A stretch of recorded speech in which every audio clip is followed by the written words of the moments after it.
mengambil keputusan atau siap untuk menikah dan berkeluarga itu berarti calon ayah ini berarti udah siap banget untuk mengemban amanah menjadi pemimpin dalam keluarga. Hai para noise, Jangan lupa untuk Subscribe channel YouTube Noise sekarang juga. Dan kalau mau dengerin versi lengkapnya, Dengerin hanya di aplikasi Noise.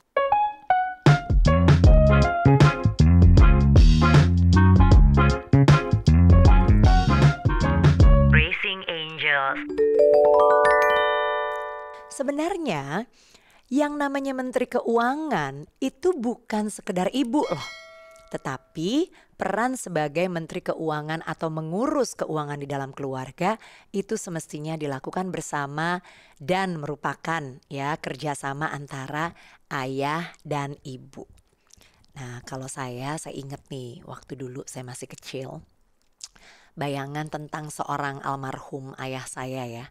Ayah saya tuh emang apa-apa tuh yang ngatur keuangan tuh beliau. Ngatur investasi, ngatur bayar-bayar, ya kemudian karena apa? Karena ibu saya itu agak royal orangnya. Jadi kalau kata ayah saya, mami ini nggak pernah punya perhitungan yang benar gitu ya. Terus kata mami saya, tapi uang kan gak dibawa mati.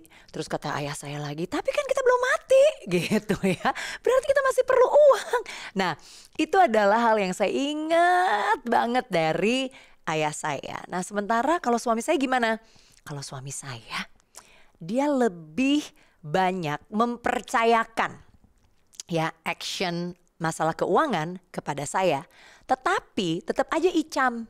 Nah apakah icam itu? Ikut campur ya.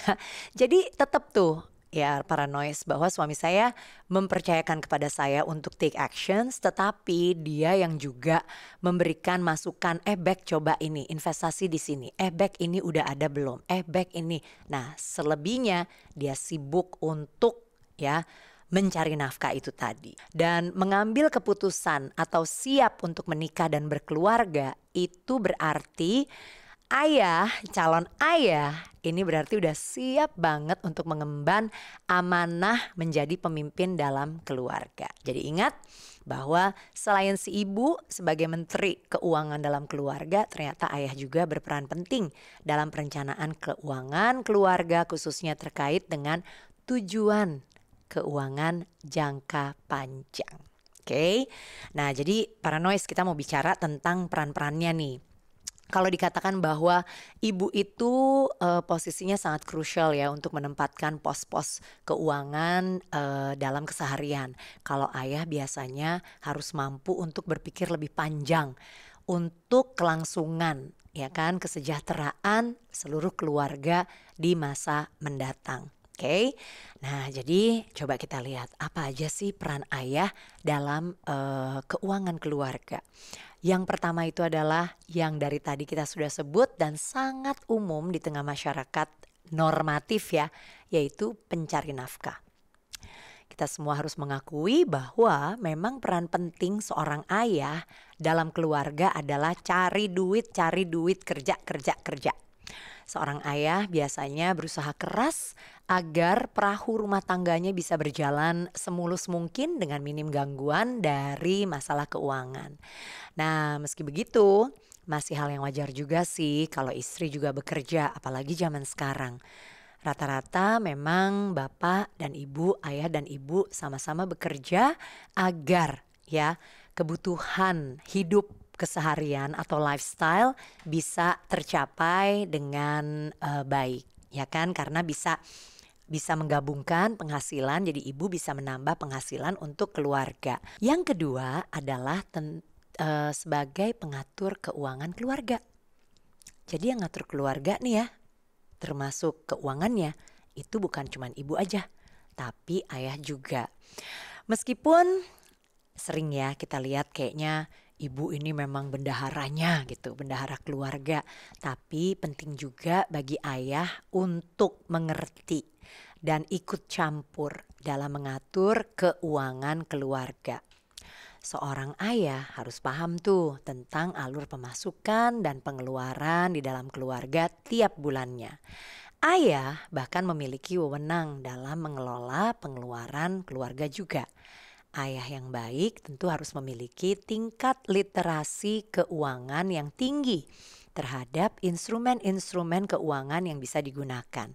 Ada loh 3 hal yang penting untuk dilakukan dalam perencanaan finansial untuk mewujudkan ambisi memberikan yang terbaik untuk keluarga, untuk pasangan, dan untuk anak. Yaitu apa? Yang pertama, menambah pemasukan dengan side hustle atau investasi. Kedua, mengurangi hutang. Dan ketiga, mengelola resiko. Nah, ini dia nih. Ini adalah inti dari apa yang mau saya sampaikan, para noise, bahwa sebetulnya nggak usah susah-susah karena solusinya adalah buatlah perencanaan untuk pengelolaan risiko dengan asuransi jiwa. Kalau saya asuransi jiwa Allianz tentunya. Oke. Nah, jadi asuransi jiwa itu mampu melindungi amit-amit kalau si kepala keluarga itu sudah nggak ada, pergi duluan, ya kan? Nah, maka keluarganya bisa terus menjalankan hidup dari dana yang dikeluarkan oleh asuransi. Ada beberapa jenis asuransi jiwa unit link dan tradisional nih yang bisa dipilih sesuai dengan ambisi hidup para noise masing-masing. Benefitsnya juga banyak nih. Kayak misalnya asuransi jiwa unit link ya, bisa ditambahin manfaat perlindungan yang lain. Misalnya kalau mau ditambahin asuransi kesehatan untuk berobat ke rumah sakit, bisa. Ditambahin asuransi penyakit kritis ya. Jadi saat terdiagnosa penyakit kritis itu apa saja sih? Contoh nih ya, kanker, oke. Kemudian penyakit jantung ya, atau stroke. Nah, itu tuh mesti dipelajari dulu nih ya, para noise. Jadi dikenali dulu apa aja sih yang masuk penyakit kritis dan lain-lain. Tapi intinya adalah ketika ya kita terdiagnosa penyakit kritis, kemudian akan ada sejumlah uang cash yang akan dikeluarkan oleh si perusahaan asuransi, sehingga kita juga tidak perlu banyak berpikir atau stres memikirkan kita harus berobat itu caranya bagaimana. Jangan sampai apa yang kita hadapi kemudian menghambat ya jalannya kehidupan dari orang-orang terkasih kita. Jangan sampai kita yang kena penyakit kritis, anak-anak jadi berhenti sekolah. Nah, ini ya yang perlu juga dipikirkan oleh para orang tua.